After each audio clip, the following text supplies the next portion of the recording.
años, cuando menos 12 años de vida parlamentaria.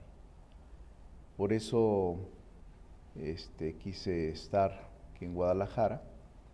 Ayer salí muy tarde de la sesión, tenía mi vuelo para venir a Guadalajara, pero no se terminó la sesión. Me quedé en la sesión legislativa, que fue muy interesante, y me tuve que venir por carretera, pero aquí estoy, por eso no quise dejar de dar la clase. Más tarde, a las 11, estaré en la Universidad de Guadalajara para esta conferencia magistral sobre la vida y obra de José Luis Lamadrid, que es la primera conferencia de esta cátedra que lleva su nombre. Qué bueno que la universidad le rinde reconocimientos a hombres de la talla de José Luis Lamadrid. Quiero decirles que las funciones de... Bueno, primero vamos a continuar con las funciones de control. Ya vimos las distintas funciones que generan que se generan en los órganos legislativos. Nos quedamos la ocasión pasada, la clase pasada, nos quedamos precisamente en este punto de las funciones de control. ¿Qué son las funciones de control legislativo? Estas tienen la finalidad de equilibrar el ejercicio del poder público. Estas funciones se pueden categorizar bajo dos criterios, según el órgano sobre el que se ejerce el control y según la materia en que se ejerce el mismo. Bajo el mismo criterio, el control puede ser externo, cuando se ejerce sobre otros órganos del Estado para garantizar que éstos cumplan con lo dispuesto en la Constitución, e interno, cuando se ejerce al interior del propio Poder Legislativo para garantizar su funcionamiento. Bajo el segundo criterio, el control puede ser de naturaleza administrativa, presupuestal o jurisdiccional, y las ejerce en relación con otros poderes de la Unión e incluso frente a órganos autónomos, a órganos constitucionales autónomos. Si bien diversas funciones de control refieren a facultades exclusivas de alguna de las cámaras que habremos de detallar, en esta clase abordaremos solo algunas generalidades por cuestión didáctica. El control administrativo que ejerce el Congreso de la Unión sobre el Poder Ejecutivo se materializa a través del informe anual que rinde el presidente de la República para manifestar el estado general que guarda la administración pública del país. Con ello se transparenta la actividad ejecutiva del Estado. Y a partir del informe se desarrolla una serie de actos y actividades de funcionarios públicos del Ejecutivo Federal que deben acudir al Congreso, ampliar la información, aclarar o bien a concretar, especificar y establecer una actitud más seria, más amplia, más informada sobre las funciones que desempeñó ese año el presidente de la República. Esta función de control administrativo se materializa también en otras facultades conferidas al Congreso. Por ejemplo, me refiero a la del control administrativo, aparte del informe, las comparecencias, las preguntas parlamentarias y todo el control administrativo que ejerce, incluyendo la Auditoría Superior de la Federación, que revisa las cuentas públicas y el gasto que realiza el Ejecutivo. Hay otras funciones que se denominan de control administrativo, como la ratificación de nombramientos de funcionarios de alto nivel, ya lo vimos al final de la clase pasada. Y lo que les decía con motivo de las comparecencias o no sobre este mecanismo de control sobre funcionarios públicos de todos los niveles del Ejecutivo Federal. Este es el control administrativo. Y lo que también les comentaba de la Auditoría Superior, se puede establecer, calificar, categorizar como una función de control presupuestario que ejerce la Cámara de Diputados en materia financiera y de control, supervisión y revisión del gasto público. Recuerden, esta facultad de control administrativo es una facultad exclusiva de la Cámara de Diputados. La Cámara de Diputados anualmente aprueba el presupuesto de egresos de la Federación y fiscaliza el gasto que ejerce el Ejecutivo Federal a través de esta Auditoría Superior de la Federación. También la Cámara tiene la facultad de aprobar la ley de ingresos, pero recuerden que siendo ley de carácter general, debe de ser una ley de aprobación en ambas cámaras. En la Cámara de Diputados se origina y la Cámara de Senadores actúa como Cámara Revisora. En ley de ingresos, todas las leyes, todas como ordenamientos generales, tienen el mecanismo de aprobación bicameral. Y las reformas constitucionales, como ya lo vimos, tiene el mecanismo de constituyente permanente, es decir, aparte de la mayoría calificada, 2/3 partes de los presentes en el momento de la discusión y la mayoría +1 de los congresos locales, es como se aprueba una reforma constitucional. Los que puedan, vean el debate de ayer, que fue ríspido, pero los debates legislativos y parlamentarios son así, sobre la aprobación de 7 leyes que son modificadas y a unas de nueva creación, sobre el Poder Judicial Federal. A todos los que están interesados en el Poder Judicial Federal deben de revisar estas 7 leyes que ayer se aprobaron como Cámara de Origen el Senado de la República. Se los comparto porque fue un debate interesante, difícil, álgido, está incluso en las redes, mis redes los pueden consultar.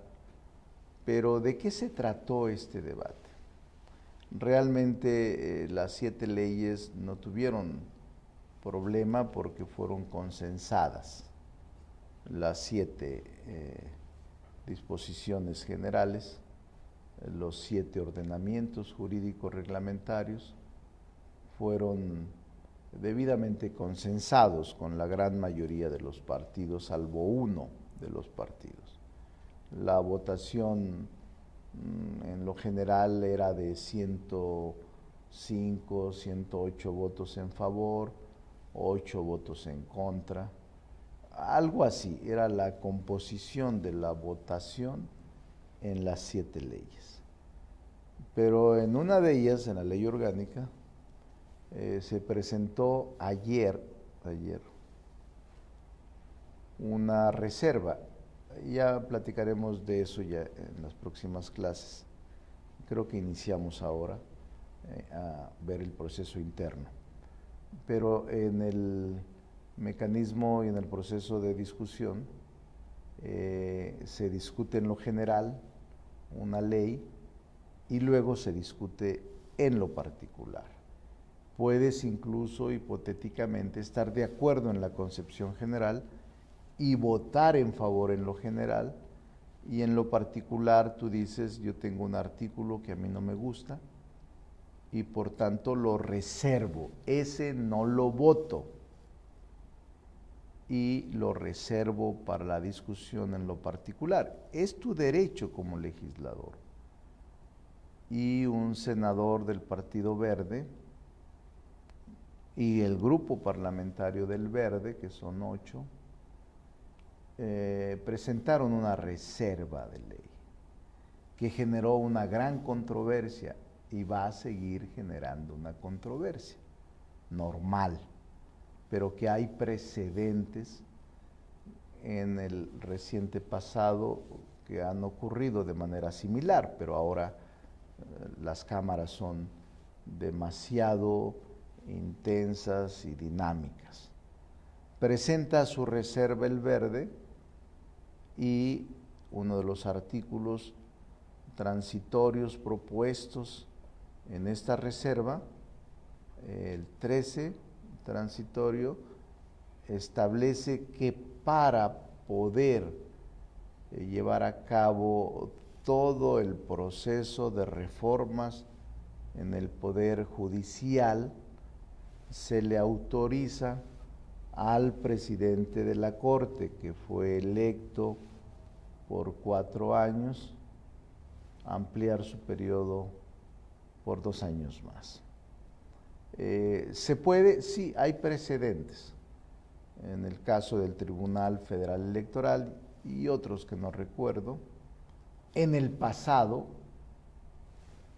se procedió a establecer este mecanismo, incluso se llevó ante la Corte y la Corte se pronunció porque el Senado había hecho lo correcto. O sea, hay precedentes sobre la materia, en donde la Corte ya calificó a ese mecanismo como constitucional. Cuando el Tribunal Federal Electoral fue nombrado, se nombraba escalonadamente por determinados años para que tuviese una renovación escalonada también.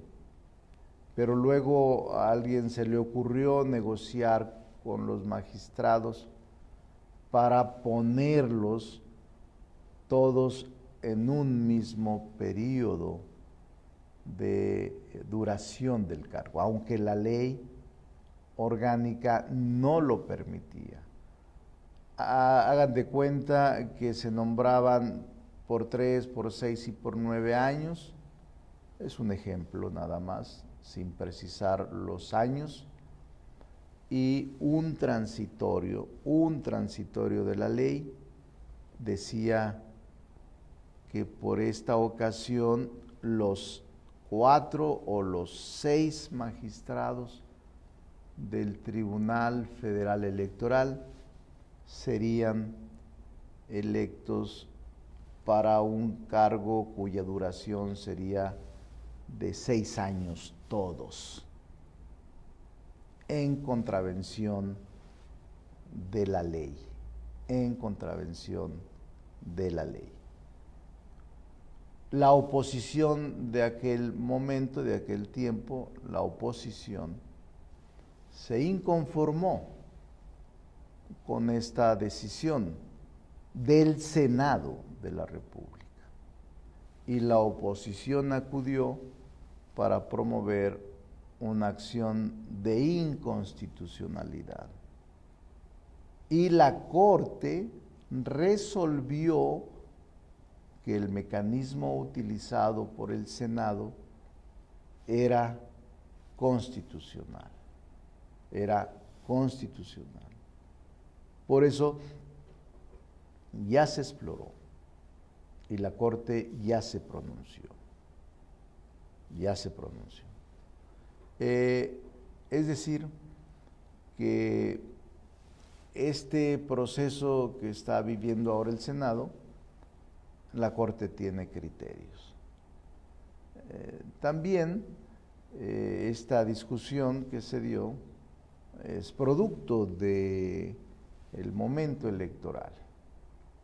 Pero déjenme decirles, bueno, pues, se presenta la reserva, no hay discusión, dicen ellos que fue un albazo, como dicen en el béisbol, una bola rápida.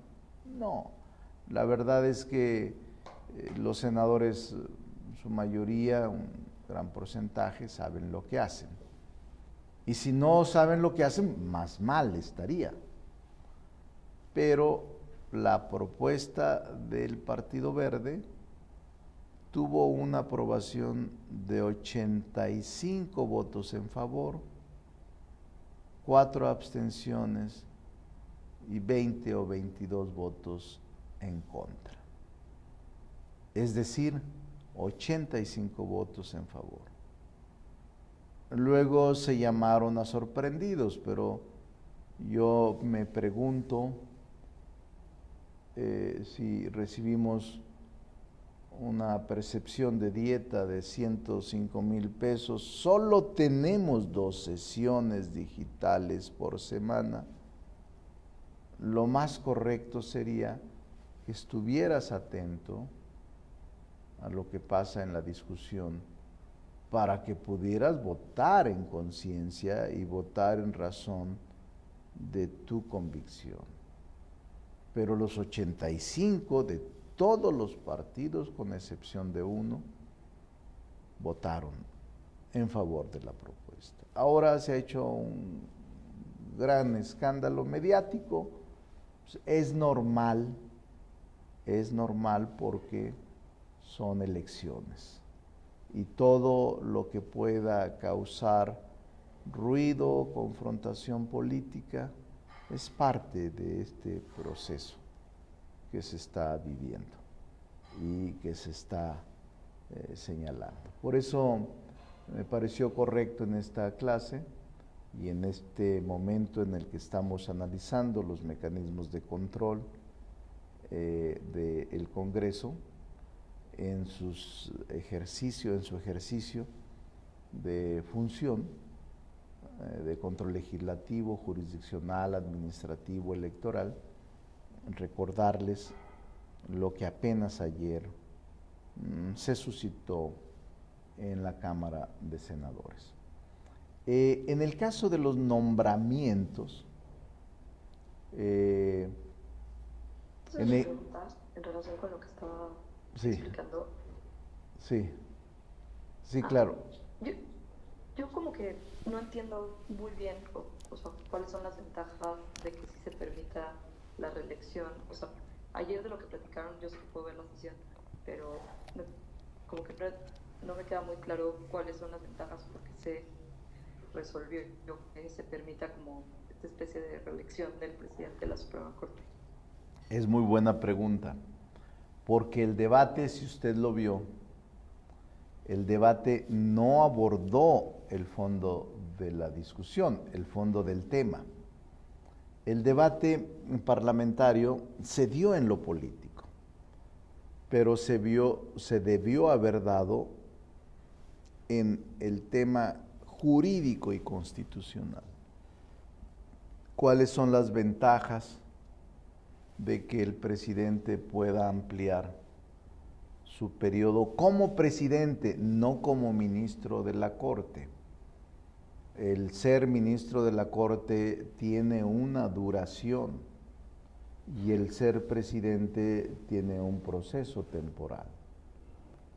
Pero en efecto es una buena pregunta porque era parte del debate el que el expositor, que era un senador del Partido Verde, en su exposición de motivos dice que la intención de proponer la ampliación del periodo en la presidencia del presidente, no del ministro en su duración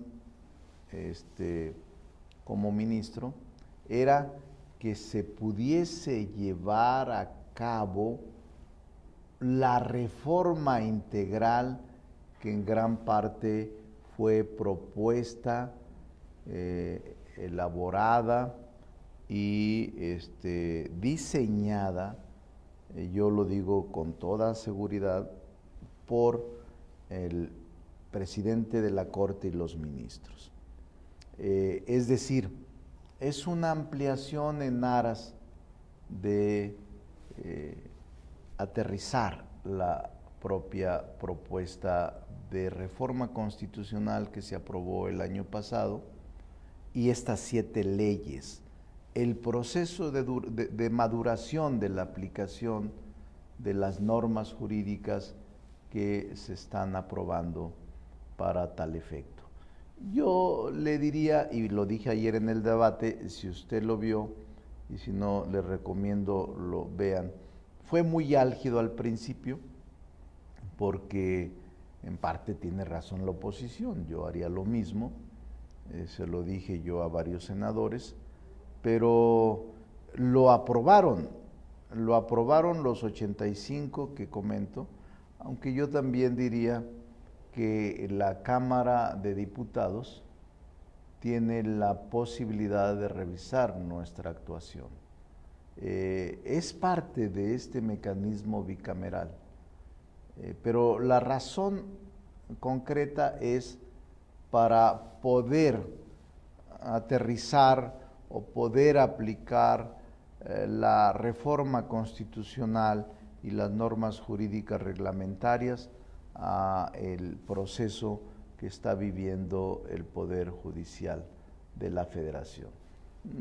Quizá la razón sea de peso, quizá no, pero finalmente esta discusión se debió haber dado y yo creo que no fue sorpresa, sino que simplemente algunos de los integrantes de algunos partidos o grupos parlamentarios estaban enterados de esta propuesta y simplemente no quisieron discutirla porque es polémica, porque es difícil.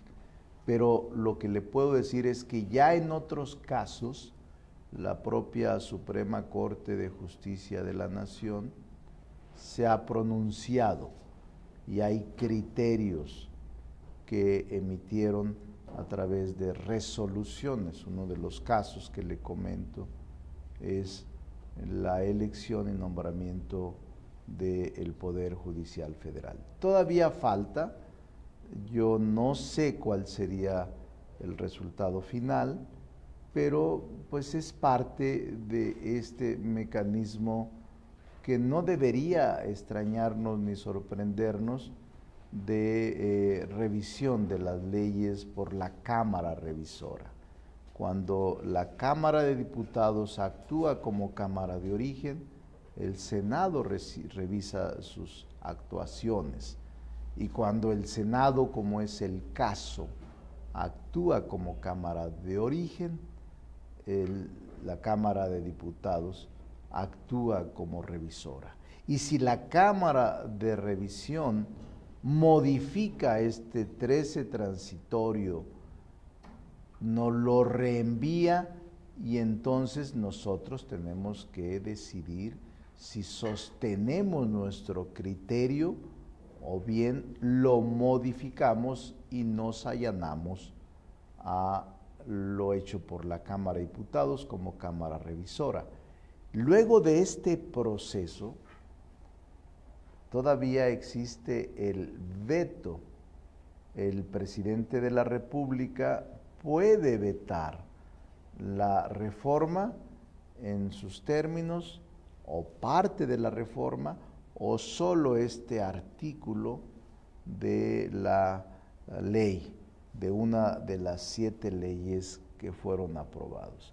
Sí, su pregunta es correcta porque en efecto de momento y de entrada o de una reacción impronta pudiera decirse en cualquier parte en donde no sean expertos en la sociedad, dirían, ¿para qué? ¿Qué sentido tiene que amplíe el periodo de presidente de la Corte 2 años más el ministro presidente que está y no concluye su periodo como establece la ley? Es correcta su preocupación y también su pregunta, pero finalmente, de acuerdo con la ley, políticamente podría ser inconveniente, jurídicamente es un proceso que se permite. Y desde el punto de vista jurídico sostengo esto. Desde el punto de vista político tengo mis razones, pero desde el punto de vista jurídico, procesal, legislativo, se llevó a cabo el proceso de manera impecable y no hubo quien se opusiera en ese momento procesal oportuno de la discusión de la norma planteada para modificar o para adicionar por ninguno de los miembros de la Cámara. Y al aprobarse por tablero en una lista o en una votación nominal, se obtuvieron 85 votos en favor de la propuesta. Todavía falta, va a estar muy movida esta reforma y todavía le diría, no sabemos qué va a pasar. Y aún después de agotada la instancia del Poder Legislativo, se puede acudir a promover una acción de inconstitucionalidad ante la Corte y después de agotar la instancia jurisdiccional en la Corte, en el Poder Judicial, se puede acudir a organismos internacionales, a la Comisión Internacional de Derechos Humanos o a otros organismos que tienen competencia de acuerdo con nuestros tratados internacionales, que por cierto son ratificados por el Senado de la República. Es eso. Bien.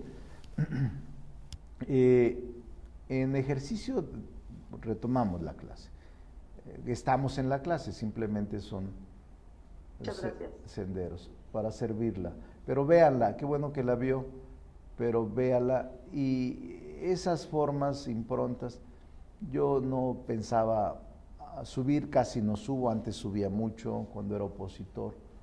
Hoy como coordinador de la mayoría subo muy poco, salvo cuando hay una especie de crisis, de polarización o de confrontación que a nadie nos ayuda. El debate, por muy duro que sea, tiene que ser respetuoso, con ideas, con argumentos y con precisiones. Y se pueden cambiar. El Senado está muy maduro, hay gente muy capaz y muy madura, hay elementos. Yo diría que en el Senado se concentra gran parte de la inteligencia política del país, en el Senado de la República. Pero déjeme decirle, los que no la vieron, véanla. El debate debe de estar en el canal de Congreso o debe de estar en las redes. En mis redes, la parte que, por cierto, duré en la tribuna 1 hora, a pesar de que hay tiempos, pero cuando hay interpelaciones, puedes durar el tiempo que duren las preguntas y las interpelaciones. Hace un año, en otro tema que no recuerdo cuál es en este momento, en tribuna habré durado 2 horas en el debate y en preguntas, repreguntas, réplicas, contrarréplicas y respuestas. Bueno, en ejercicio de la función de control, el Congreso de la Unión está facultado para elegir, designar o nombrar al titular o integrantes de diversos órganos públicos. El cargo público más relevante que el Congreso de la Unión designa, les dije en alguna clase, es el del presidente interino, ante la falta absoluta del presidente de la República. ¿Cuál es el proceso electivo? El órgano es la Cámara electiva que diseña y que establece en su ley y en su reglamento mecanismos de elección. En ocasiones, en esta facultad de control de nombramientos, repito, de nombramientos, por ejemplo, en la órgano autónomo denominado Comisión Nacional de Derechos Humanos, la Cámara de Senadores es quien elige tanto al presidente o presidenta de la Comisión de Derechos Humanos como al Consejo Consultivo de la misma, que está integrado por 10 consejeros y que son electos o elegidos por el voto de las 2/3 partes de los miembros presentes de la Cámara de Senadores. La COFESE, ¿qué es la COFESE? Es la Comisión Federal de Competencia Económica, muy importante, un órgano autónomo que en teoría evita se hagan concentraciones o monopolios y haya competencia económica. Es un órgano autónomo de reciente creación de los llamados órganos constitucionales autónomos, u organismos constitucionales autónomos. Los designa también la Cámara electiva, es la Cámara de Senadores, y los comisionados son designados por el voto de las 2/3 partes. Casi en la mayoría de los nombramientos de órganos autónomos se presenta obligadamente la mayoría calificada de los integrantes presentes en el momento de la discusión de la elección. Y también en casi todos los organismos autónomos la designación se presenta en forma escalonada. No todos cumplen el mismo día la conclusión de mandato, sino que tienen periodos distintos de conclusión de su responsabilidad.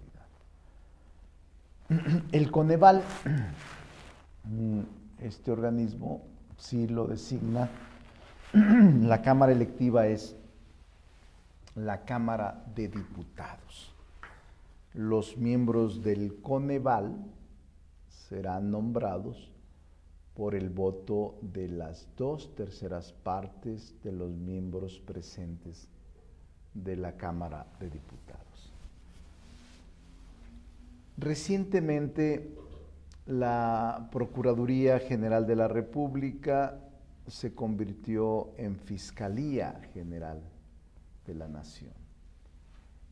Y antes era designado el procurador por el presidente, hoy es designado el fiscal por la Cámara de Senadores. La Cámara electiva es la Cámara de Senadores. La Cámara de Senadores aprobará una lista de al menos 10 candidatos al cargo que deberán ser aprobados por el voto de las 2/3 de sus integrantes presentes. Luego se enviará al Ejecutivo. Es un mecanismo muy interesante que establece la ley orgánica de la Fiscalía, porque el Senado convoca abiertamente a quienes quieran participar como candidatos a la Fiscalía. Luego el Senado, a través de la Comisión de Justicia, selecciona a 10 de toda la lista. Esos 10 los envía al Ejecutivo Federal para que dentro de los 10 que preselecciona el Senado, el Ejecutivo Federal envíe una terna de donde se designará al fiscal general por el voto de las 2/3 de los miembros presentes de la Cámara de Senadores. Así se elige el fiscal general, que ahora está también en proceso su ley orgánica, una modificación profunda, y que está inconcluso el trámite porque está en revisión de la Cámara de Diputados. El INAI también es la Cámara de Senadores, la Cámara electiva, que se eligen con el voto de las 2/3 de los miembros presentes. Estamos hablando de la facultad de control en materia de nombramientos que ejercen las cámaras frente a otros poderes y frente a órganos constitucionales autónomos. El INE, ahora en proceso de debate, discusión y polémica, el órgano electoral, la Cámara electiva es la Cámara de Diputados. Los consejeros del INE son electos por las 2/3 de los miembros presentes de la Cámara de Diputados, pero hay un proceso largo de preselección de los perfiles, proceso largo de preselección. Y es una etapa interesante porque ahí se conforma un comité ciudadano, se analizan los perfiles y luego se lleva a la votación con una lista preseleccionada. El IFT, este órgano constitucional autónomo, la Cámara electiva es la Cámara de Senadores. Los comisionados, así se les llama, serán designados por el voto de las 2/3 de los miembros presentes de la Cámara de Senadores a propuesta del Ejecutivo. Son solo algunos de los ejemplos, pero aquí nos faltaría Tribunal Electoral, tribunales administrativos, tribunales agrarios, tribunales de otra naturaleza jurisdiccional, cuya designación de magistrados le corresponde casi siempre al Senado de la República, o en el caso de funcionarios de alto nivel en Hacienda, le corresponde a la Cámara de Diputados. Entonces, ahora bien, otra facultad de control, pero jurisdiccional, que ejerce el poder legislativo sobre otros entes públicos, se materializa a través de tres figuras jurídicas. El procedimiento de declaración de procedencia o desafuero, el ejemplo de ahora lo está llevando a cabo la Cámara de Diputados respecto de una denuncia o respecto de una solicitud, para ser más exactos técnicamente, de una solicitud de declaración de procedencia de la Fiscalía contra el gobernador de Tamaulipas. ¿Qué es el procedimiento de declaración de procedencia? Que algunos lo asimilan o lo señalan indistintamente como desafuero, pero técnicamente es declaración de procedencia, que podríamos definirlo como un acto legislativo exclusivo de la Cámara de Diputados que tiene por objeto remover la inmunidad procesal. Déjenme decirles que la ley no habla de fuero ni desafuero. Hace unos 10 años escribí un libro, debe de estar por ahí en Porrúa o en algún lugar, que se llama Fuero Constitucional. Y ahí describo por qué técnicamente no es correcto hablar de fuero. Hablo toda la historia del fuero, de la declaración de procedencia, del juicio político, de la inmunidad procesal, y aclaro las connotaciones semánticas y dogmáticas de expresiones históricas que tienen que ver con esta figura. Entonces, este acto legislativo de la Cámara de Diputados es exclusivo. Y el objeto es removerle, quitarle la inmunidad procesal a servidores públicos que disponen de esta inmunidad procesal. ¿Quiénes son los que tienen inmunidad procesal? Entre otros, diputados, senadores, ministros de la Corte, magistrados de la Sala Superior del Tribunal Electoral, consejeros de la Judicatura Federal, secretarios de despacho del Ejecutivo Federal, el fiscal general de la República, el consejero presidente y los consejeros electorales del INE, entre otros. ¿Y cuál es el fin de remover la inmunidad procesal? O comúnmente, dice la gente, quitarles el fuero. El fin primordial es ponerlo a disposición de la autoridad judicial, a fin de que ésta los procese o los vincule a proceso por posibles delitos cometidos durante el desempeño de su encargo.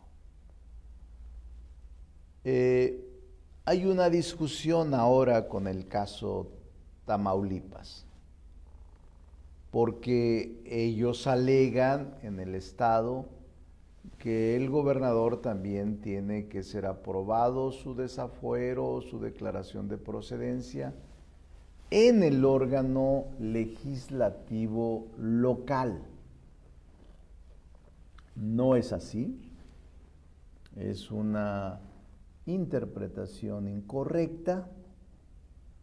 Solo hay un fuero o inmunidad procesal, hablando técnicamente y correctamente.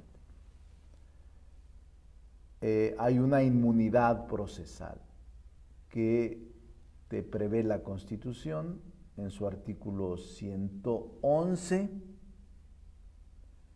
y la Constitución General de la República se impone a cualquier otra disposición distinta a esta. Por eso no puede ningún gobernador tener doble fuero o doble inmunidad procesal, porque la acusación probable, los probables delitos son del orden federal, donde no tiene competencia la autoridad local.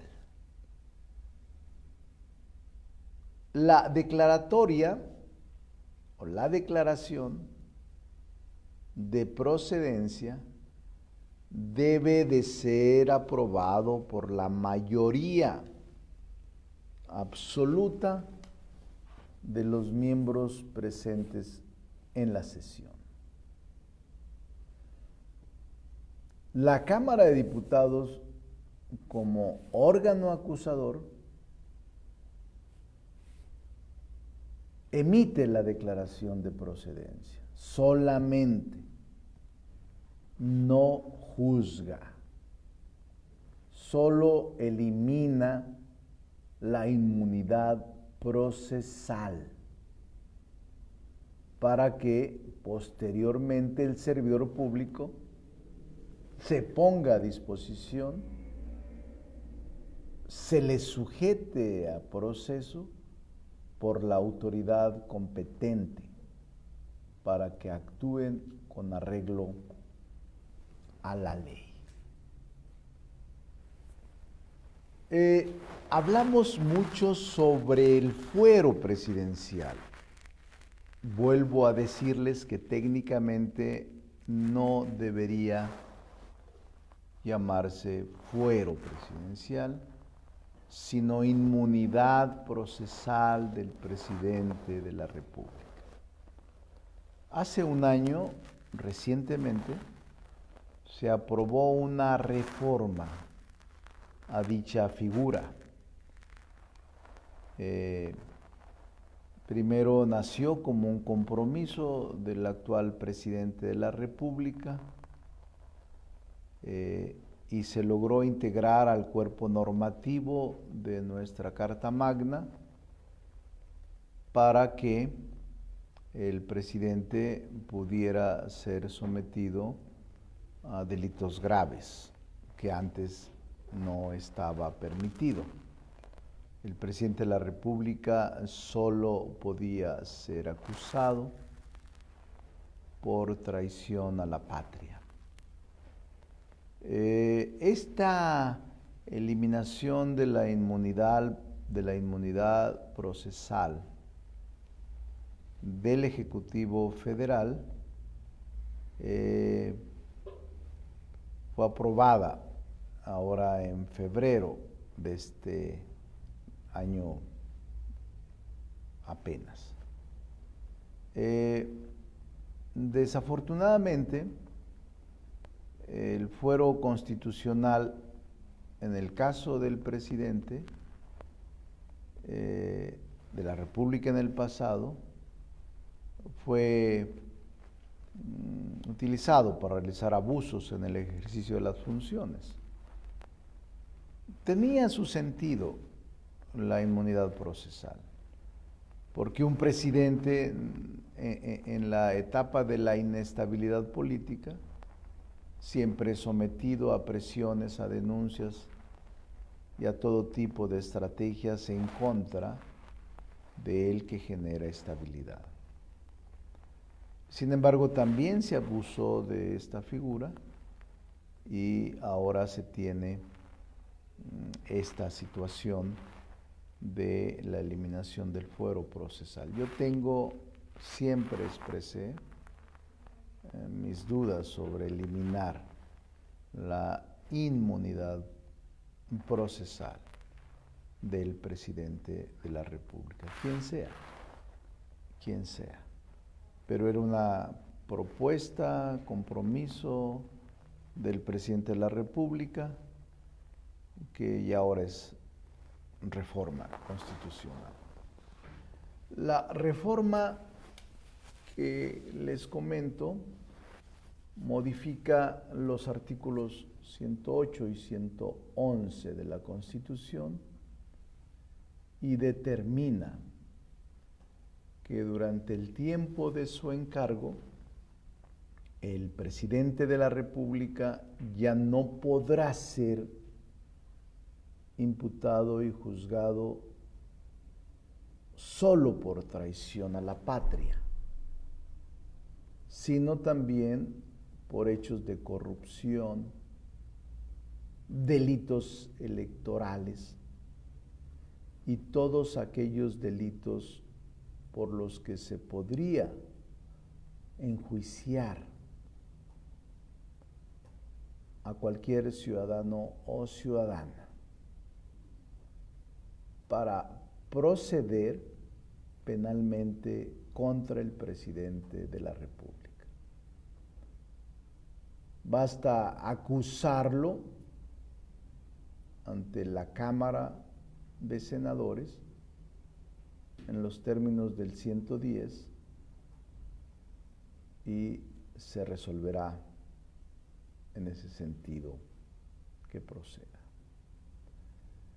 Actualmente existe una propuesta o varias propuestas legislativas para extender la misma regulación del fuero constitucional del presidente de la República a los integrantes de las cámaras del Congreso de la Unión, a fin de que estos puedan ser juzgados de igual manera por traición a la patria, pero también por hechos de corrupción, delitos electorales y todos aquellos delitos por los que podría ser enjuiciado cualquier ciudadana o ciudadano.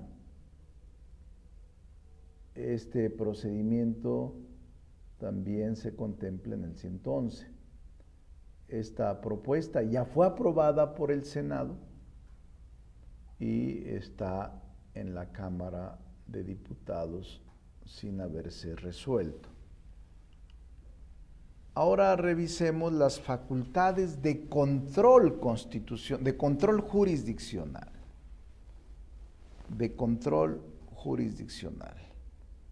Ya vimos pues las de nombramiento y el control jurisdiccional en estos dos casos que son muy ilustrativos. Bueno, nos faltó el fuero constitucional o la inmunidad en el ámbito parlamentario, que es el ejemplo que les comentaba, pero también otro de las figuras jurídicas más socorridas políticamente es el juicio político. ¿Qué es el juicio político? Es un procedimiento de orden constitucional que realizan las cámaras del Congreso, la Cámara de Diputados como órgano de acusación, una especie de ministerio público, y la Cámara de Senadores como órgano de sentencia o una especie de juez. cuando los actos u omisiones de los servidores públicos que señala el artículo 110 de la Constitución, dice la misma norma, redunden en perjuicio de los intereses públicos fundamentales por violaciones graves a la Constitución, a las leyes federales que de ella emanen, así como por el manejo indebido de fondos y recursos federales. Estas son las razones por las que puedes enjuiciar políticamente a los servidores públicos que establece el artículo 110 y que gozan de inmunidad parlamentaria.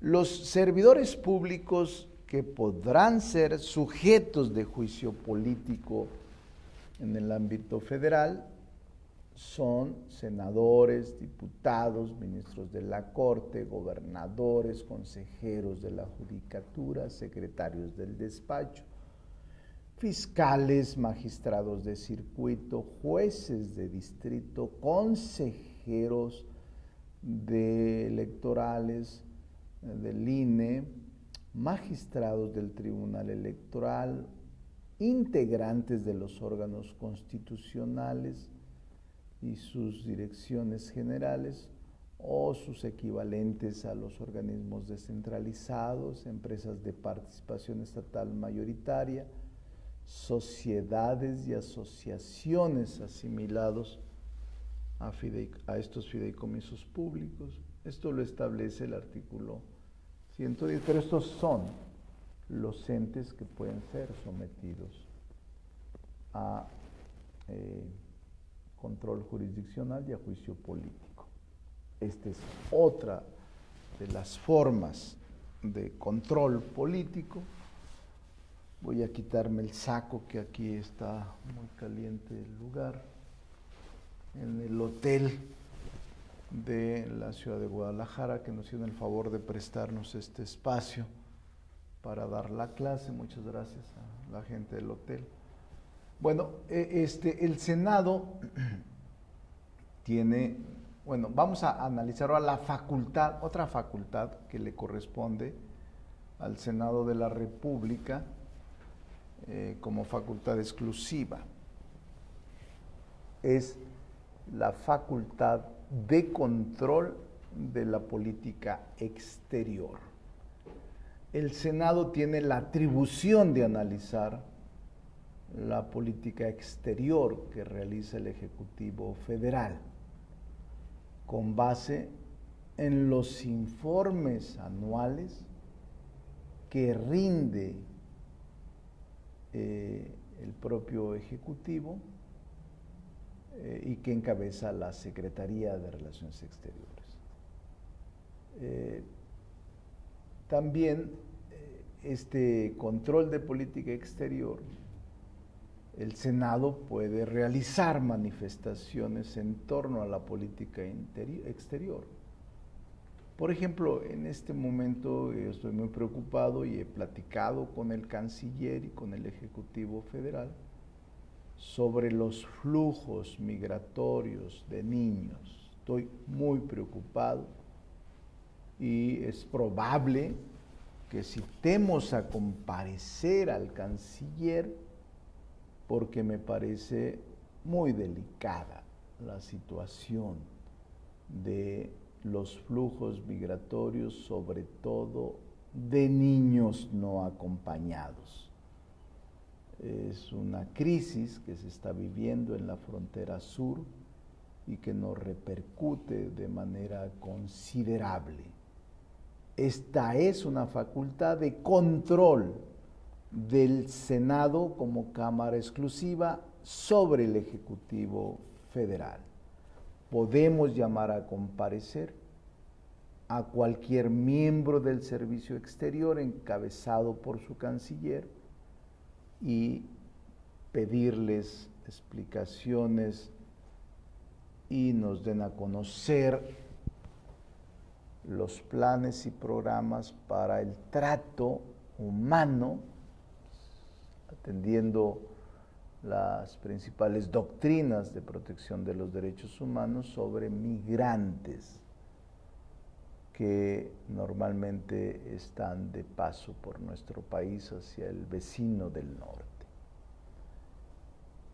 También recuerden que dentro de esta facultad de control de la política exterior tiene la potestad el Senado de la República de aprobar los tratados internacionales y las convenciones diplomáticas que celebra el presidente de la República. Hay otro control importantísimo sobre la defensa de la soberanía nacional. En este ámbito, el Senado puede dar la autorización a la persona que encabeza el titular del Ejecutivo Federal para permitir la salida de tropas nacionales fuera de los límites del país. El paso de tropas extranjeras por el territorio nacional y la estación de escuadras de otras potencias por más de un mes en aguas mexicanas debe de ser aprobado por el Senado de la República. También el Senado, dentro de su ámbito, debe de analizar y aprobar el informe anual que el Ejecutivo Federal presente sobre las actividades de la Guardia Nacional. Recuerden ustedes que la Guardia Nacional es un nuevo cuerpo de seguridad civil de élite para la función de la seguridad pública del país. También en el ámbito del Senado, otro control sobre la defensa de la soberanía nacional se inscribe en decretar la desaparición de los poderes de una entidad federativa y declarar que ha llegado el caso de nombrar a un gobernador interino o sustituto, según sea el tiempo de la declaratoria de la desaparición de los poderes. Y también en el ámbito del Senado, otro control es cuando se resuelve, control sobre la defensa de la soberanía nacional, cuando se resuelven cuestiones políticas que existen entre poderes de una entidad federativa, cuando uno de ellos acude al Senado o cuando ante tal situación se haya interrumpido el orden constitucional. En este caso, la Cámara Alta actúa como una especie de árbitro de conflictos políticos entre las entidades federativas. ¿Cuáles son? Ya terminamos las facultades, de analizarlas brevemente. ¿Cuáles son las facultades del Congreso?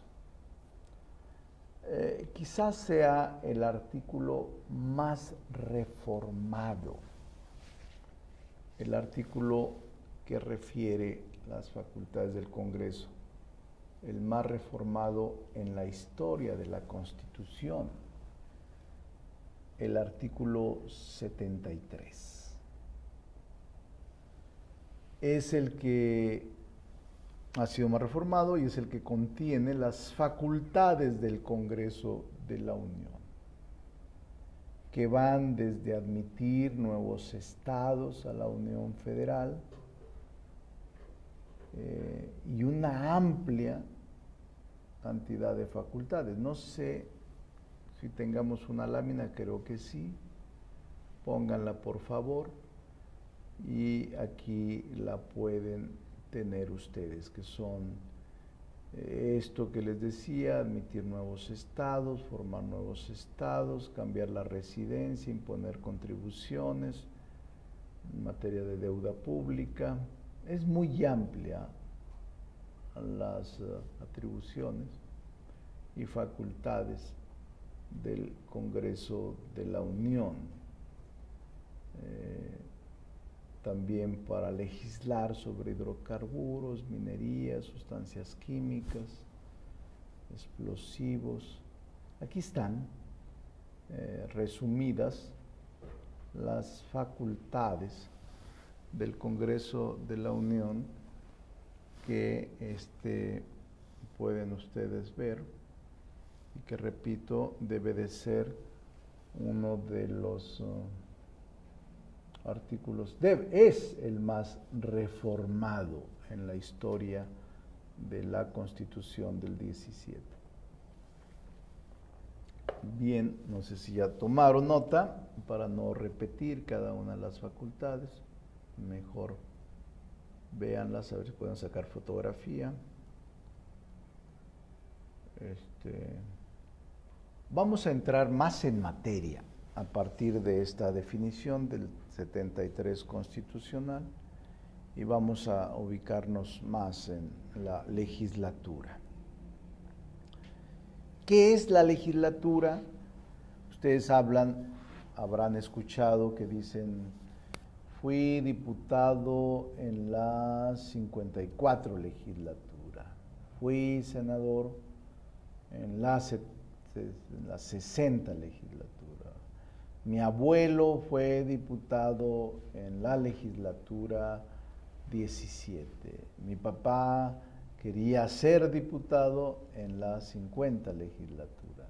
Normalmente la legislatura es un periodo de tiempo que dura el mandato en un órgano legislativo desde su instalación hasta el término del mandato constitucional de sus integrantes.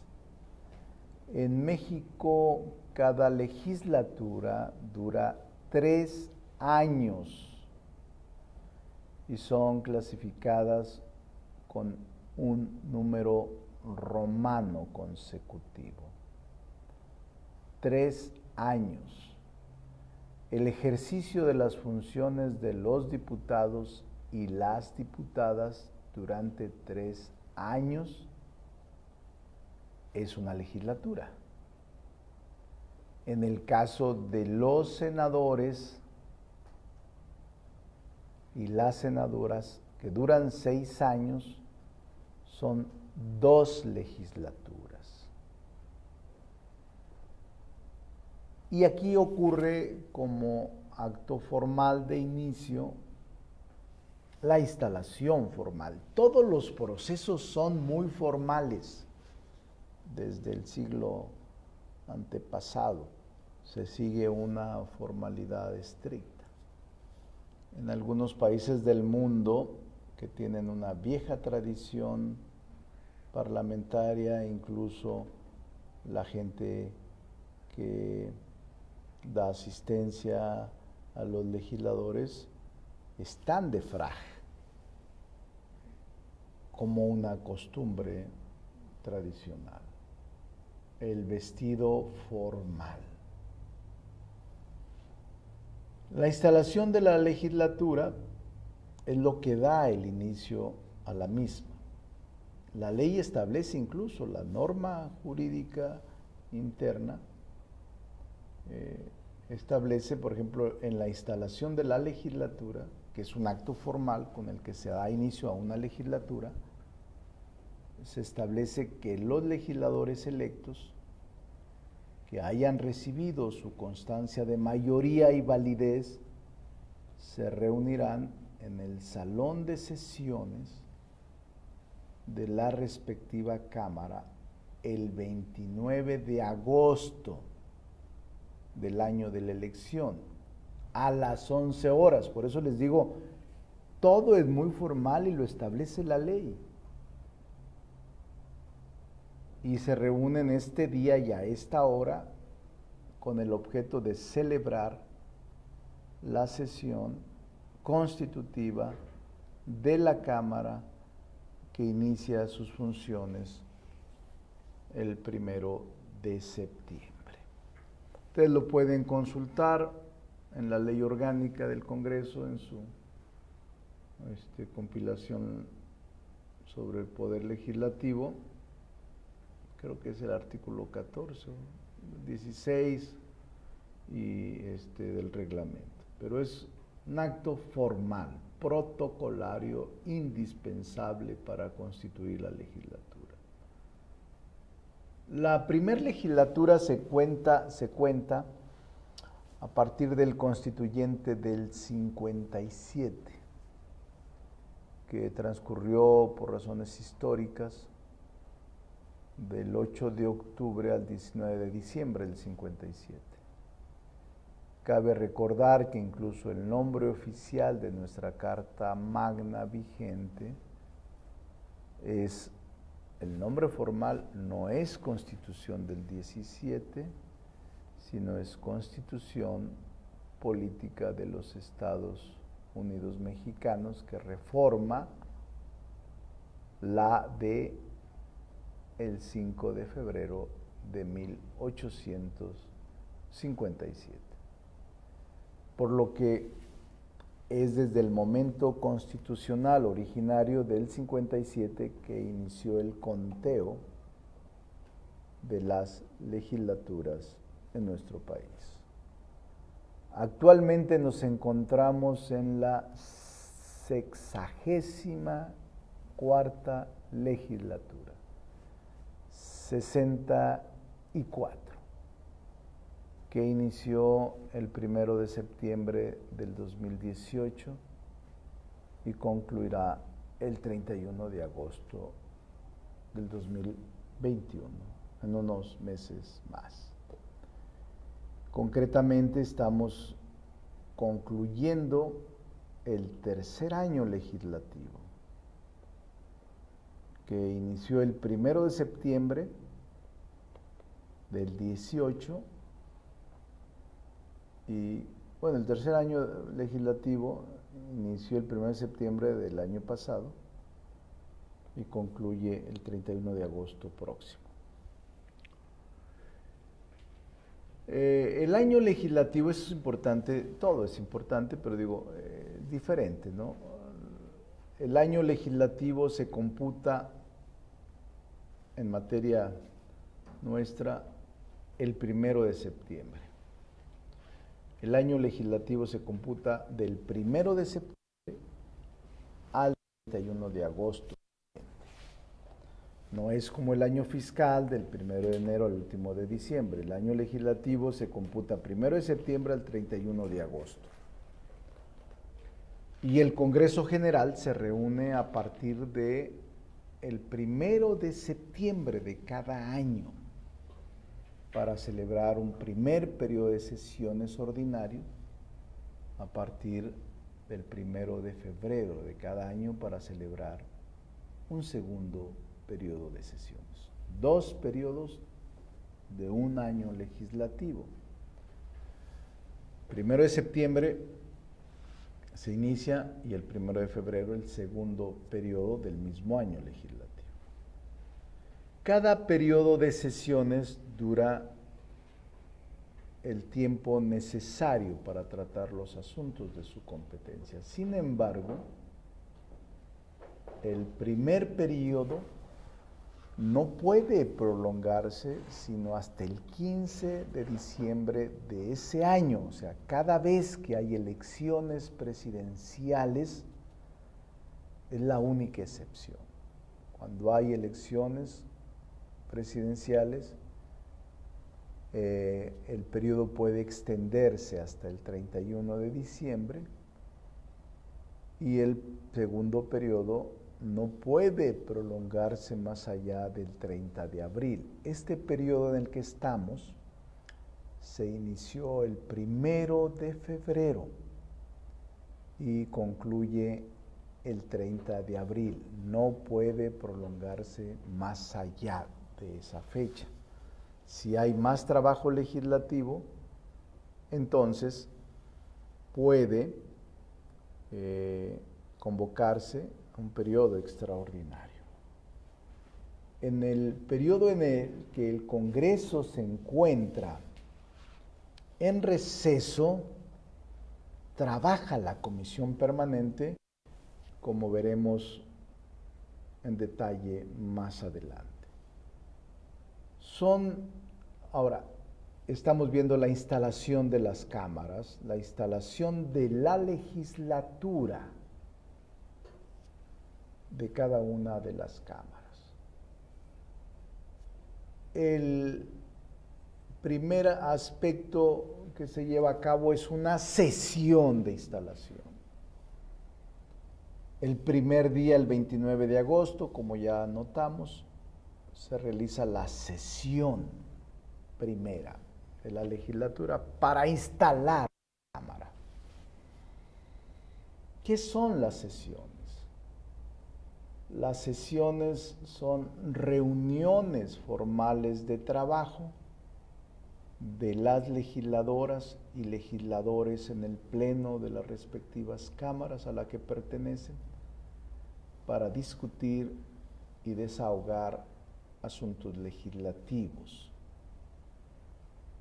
Las sesiones como formas o como reuniones, formas usuales de trabajo o reuniones formales de trabajo, se clasifican en sesiones ordinarias, sesiones constitutivas, sesiones públicas, sesiones secretas. Las sesiones ordinarias, reuniones que tienen verificativo en el pleno de las cámaras del Congreso de la Unión durante los periodos ordinarios de sesiones. Las sesiones constitutivas se desarrollan en cada cámara del Congreso de la Unión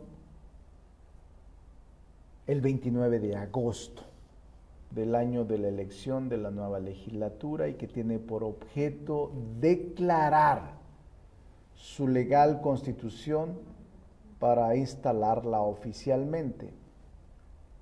Las sesiones públicas, aquellas a las que puede asistir el público en general. Y las secretas son aquellas que por su relevancia en lo interno tiene que lograrse mucha discreción, porque se tratan asuntos incluso de integrantes del Senado por alguna conducta o alguna situación que se haya presentado o que se presente. Y por su naturaleza tienen que ser secretas. Repito, ordinarias, constitutivas, públicas, secretas. Permanentes, es la quinta. Las permanentes tienen como propósito desahogar los asuntos que acuerde cada una de las cámaras para conservar la sesión del pleno que se trate, a efecto de poder reanudarlos en forma expedita en otro momento. Las solemnes, sesiones solemnes, son reuniones de los integrantes de alguna de las cámaras para realizar algún acto ceremonial, protocolario, diplomático. Por ejemplo, cuando llega un visitante extranjero, un presidente de otro país, alguna personalidad que a juicio del Congreso o de alguna de las cámaras merece ser atendido en su calidad de visitante distinguido, son este tipo de sesiones solemnes, algún acto ceremonial, protocolario o diplomático. Sesiones del Congreso General, aquellas en las que se reúnen ambas cámaras del Congreso de la Unión, y son cuando se declara la apertura del periodo de sesiones ordinarias, cuando se toma protesta al presidente de la República al inicio de su encargo, cuando recibe el informe presidencial cada año, cuando actúa como colegio electoral a fin de designar al presidente sustituto interino, en caso de que se presentara la falta temporal absoluta del presidente de la República, y para celebrar sesiones solemnes. Estas son sesiones del Congreso General.